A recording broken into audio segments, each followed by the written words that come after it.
We start this day in Georgia's gorgeous capital, Tbilisi. We're going to travel around 2 hours to the Gareji Monastery and the Rainbow Mountains. And as you can see, we will be very close to Azerbaijan. This is a disputed border, but there's no threat for visitors. The nature in eastern Georgia is absolutely gorgeous, full of rolling green hills.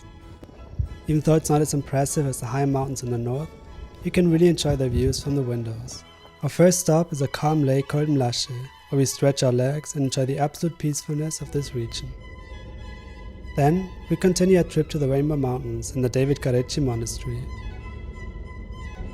Our destination is the end of this road. On the right side, which is south, we can already see the Gareji Monastery from far away.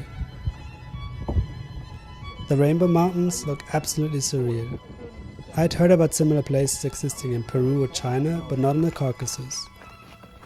Our tour guide then led us on a short hike through the hills, where we could see the rocks up close. It was a really hot day, so bringing enough water was essential. The different colors of the rocks are stemming from the different compositions. White rocks get their color from salt, while the red color is due to copper in the soil.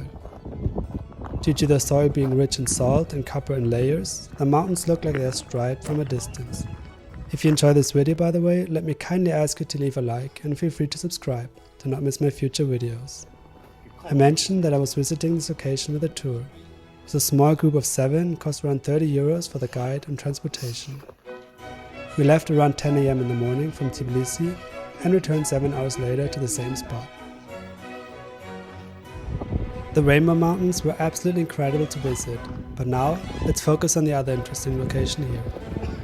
After our short hike through the Rainbow Mountains, we make our way to the Gareji Monastery. The path up the small hill is as slippery as it is pretty. However, it's going to be totally worth it, and I'll show you why. The monastery of Gareji was founded in the 6th century by a monk with the same name.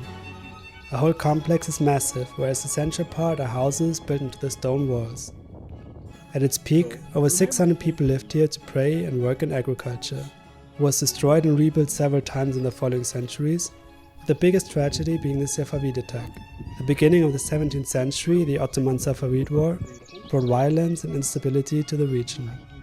During a brutal attack on the monastery, almost all of the 600 monks were killed. It later served as a military base for the Soviets during and for the Georgian army after the Soviet Union. However, due to massive protests, these activities were terminated. Today, a handful of monks still live here.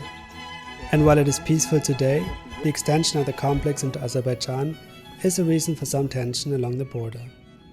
Let's check the monastery out from the inside. Right above the entrance, we find scripture with letters of an ancient Georgian alphabet. Now it's time to get to know the founder of this monastery.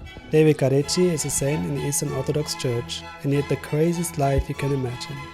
At one time, he was accused of fathering a child, which had a huge negative impact on his reputation. Instead of admitting to the affair, he said that he made the unborn baby talk, and said that he wasn't the father. It's up to you whether you believe that, but back in the 7th century, this was further proof that he was a saint. He's also believed to have successfully fought a dragon, or found water sources in the desert. Either way, he had a fascinating life and is now buried in the monastery that he founded.